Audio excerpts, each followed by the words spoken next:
नाही, आपण पाहू शकता की महाराष्ट्रातील असे 32 संघ आहेत ज्यांनी आज ठाणे येथील बाबूराव सरनाईक जिम्नॅस्टिक सेंटरमध्ये ह्या प्री क्वालिफिकेशन स्टेजमध्ये सहभाग घेतलेला आहे।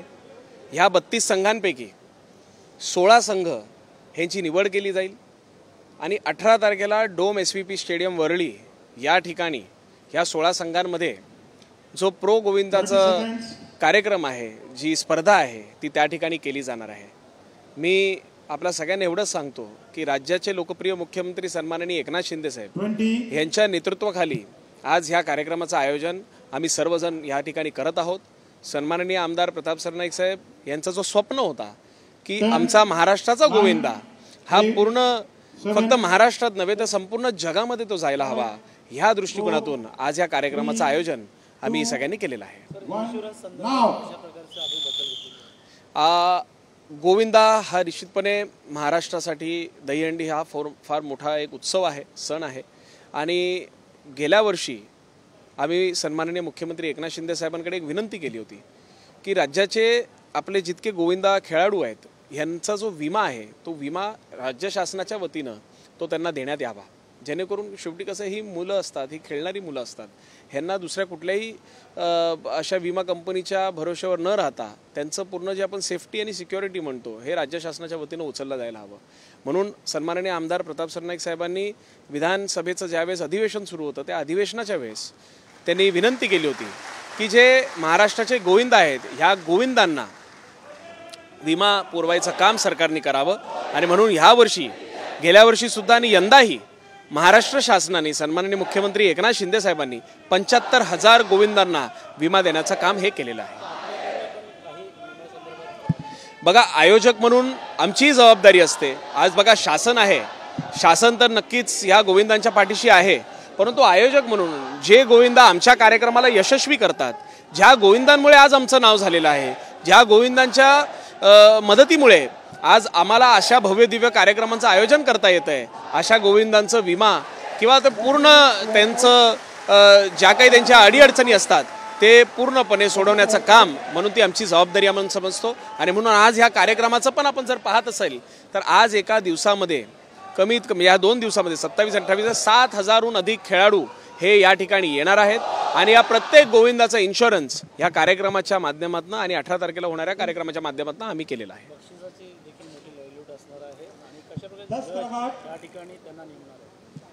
IPL आणि प्रो कबड्डीच्या धर्तीवर आता आपण प्रो गोविंदाला नेत आहोत, तर बक्षिसाबद्दल सुद्धा येत्या काही दिवसांमध्ये आम्ही आपल्याशी चर्चा करू। सगळं ठरलेलं आहे, फक्त इच्छा हीच आहे की राज्याचे उद्योगमंत्री, राज्याचे क्रीडा मंत्री आणि मुंबई शहर आणि मुंबई उपनगरचे पालकमंत्री यांच्या वतीनं हे बक्षिसाची जी रक्कम आहे आणि डॉक्टर श्रीकांत शिंदे साहेबांच्या वतीनं ही बक्षिसाची जी रक्कम आहे ती जाहीर करण्यात यावी अशी माझी इच्छा आहे। म्हणून 1 तारखेला किंवा 2 तारखेला आम्ही ते सुद्धा आपल्यासमोर जाहीर करणार आहोत।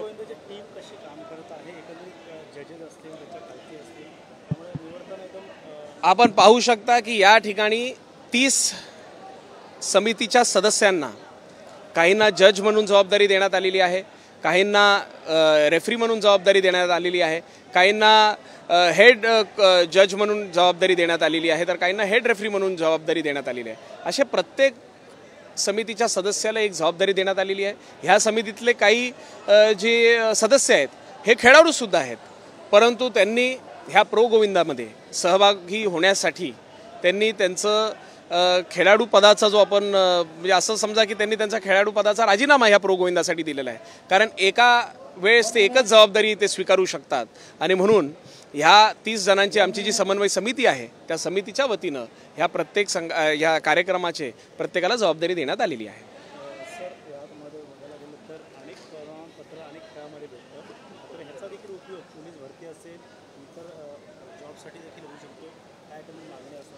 मी आपल्याला जसं सांगितलं की ऑगस्टच्या पहिल्या आठवड्यामध्ये देशाचे केंद्रीय म्हणजे केंद्राचे आपले क्रीडा मंत्री, देशाचे क्रीडा मंत्री मनसुख मांडवियाजी असतील किंवा आपले केंद्रीय क्रीडा राज्यमंत्री रक्षाताई खडसे असतील, मी यांच्याकडे एक निवेदन देणार आहे। त्यांना कार्यक्रमाचं आयोजन निमंत्रण मी देणारच आहे, परंतु निमंत्रण देत असताना ज्या पद्धतीनं महाराष्ट्र शासन या दहीहंडीला मदत करत असते, या दहीहंडीला सहकार्य करत असते, तशीच मदत ह्या केंद्राच्या ज्या स्पोर्ट्स असोसिएशन आपण म्हणतो यांच्याकडनं सुद्धा व्हावी आणि देशाच्या ह्या कमिटीने आमच्या या दहीहंडीला एक वेगळं स्थान निर्माण करून द्यावं, या दहीहंडीची एक वेगळी ओळख निर्माण करून द्यावी आणि एक रेकग्निशन आपण जे म्हणतो ते जर आपल्याला मिळालं, जसं कबड्डी खेळणाऱ्या व्यक्तीला आज शासनाच्या वतीनं त्याला नोकरी आणि ह्याच्यामध्ये भरती होत असते, तसंच भविष्यामध्ये ह्या प्रो गोविंदा नव्हे तर ह्या दहीहंडी खेळणाऱ्या प्रत्येक खेळाडूला ह्याचा भविष्यामध्ये फायदा होईल, ह्या दृष्टिकोनातून आमचा प्रयत्न सुरू आहे. आणि मी आपल्याला आज सांगतो, फार कॉन्फिडन्सने आपल्याला सांगू इच्छितो की भविष्यामध्ये दहीहंडी जितका मोठा खेळ हा संपूर्ण जगामध्ये नसेल एवढा मला विश्वास आहे. एकूण 32 संघ ह्या प्रो गोविंदामध्ये त्यांनी सहभाग घेतलेला आहे, ज्यामध्ये दापोली असेल, अलिबाग असेल, नालासोपारा, पालघर जिल्ह्यातील काही टीम्स आहेत, मुंबई ठाण्याची टीम्स आहेत. बघा हळूहळू हा खेळ वाढत जाणार आहे. हा फक्त मुंबई ठाणे मर्यादित न राहता आता हा खेळ, हा जो दहीहंडी आहे, हा दहीहंडी उत्सव फक्त महाराष्ट्रात पण नव्हे तर संपूर्ण देशामध्ये जाणार. आणि मी तुम्हाला सांगतोय, मला काही माझ्या मित्रांनी परवाच्याच दिवशी एक व्हिडिओ पाठवला. तो व्हिडिओ अक्षरशः थायलंडमधल्या एका गोविंदा पथकाचा होता, जे 7 आणि 8 तर सहज लावत होते. आणि अशा गोविंदा पथका जर म्हणजे विदेशातले संघसुद्धा जर लावत असतील, भविष्यामध्ये हा खेळ जेव्हा ऑलिम्पिक किंवा अशा मोठ्या कॉमनवेल्थ सारख्या स्पर्धेमध्ये जाईल तर नक्कीच दहीहंडीमध्ये भारताचं नाव हे सर्वाधिक असेल.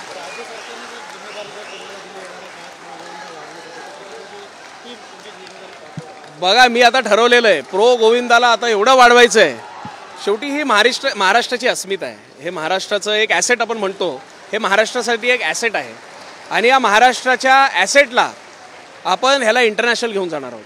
आणि मी तुम्हाला सांगतो की पूर्वेश सरनाईक, जर मी शेवटी बघा युवा आहे आणि माझी संपूर्ण युवासेना माझ्यासोबत आहे, आणि मी जर काही ठरवलेलं आहे आणि माझ्याहून अधिक मुख्यमंत्री एकनाथ शिंदे साहेबांनी जर काही ठरवलं की आपल्याला हे काम पूर्ण करायचं आहे तर ते नक्कीच पूर्ण केलं जाईल. आणि येणाऱ्या काळामध्ये डोममध्ये होणारा प्रो गोविंदा हा संपूर्ण देशामध्ये जशा पद्धतीचं कबड्डी हे प्रत्येक राज्यामध्ये केलं जातं, तसाच हा प्रो गोविंदा येणाऱ्या काही दिवसांमध्ये, काही वर्षांमध्ये आपल्याला प्रत्येक राज्यामध्ये दिसेल. आणि भविष्यामध्ये हा प्रो गोविंदा आम्ही आंतरराष्ट्रीय स्तरावर सुद्धा नेऊन जाऊ. जसे स्पेनचा संघ आहे, थायलंडचा जो संघ आहे, चायना सुद्धा आता याच्यामध्ये उतरलेली आहे. तर आपल्याला आता आपली तयारी सुरू करायची आहे. आणि मी जसं सांगितलं की ठरवलेलं आहे, नक्कीच ह्या खेळाला आम्ही खूप मोठं करणार आहोत. ह्याबद्दलची जी माहिती आहे ती आपल्याला 1 तारखेला, कारण ते आम्ही डिस्क्लोज करू शकत नाही, तर 1 तारखेला किंवा 2 तारखेला आम्ही आपल्या सगळ्यांच्या उपस्थितीमध्ये हे 16 संघाचे जे आपण जे फ्रँचायझी ओनर्स म्हणतो, ह्या फ्रँचायझी ओनर्स आणि त्याचबरोबर जे ग्रुप्स आपण म्हणतो दहीहंडीचे पथक, ह्या दोघांचं त्या ठिकाणी आपल्या सगळ्यांशी त्या ठिकाणी संवाद करणार आहोत. आपल्यालाही कळेल की कोण हे संघ मालक आहेत आणि कुठले ते संघाचे प्रतिनिधित्व करणार आहेत. अशा सगळ्यांची ओळख त्या ठिकाणी 32 लोकांची, म्हणजे 16 फ्रँचायझी ओनर्स आणि 16 आपले संघ यांची आपण त्या ठिकाणी आम्ही तुमची ओळख करून देणार आहोत.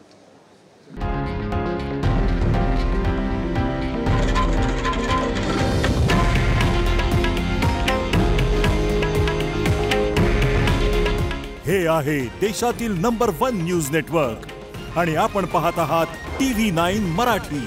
काळजी तुमची, हित महाराष्ट्राचं.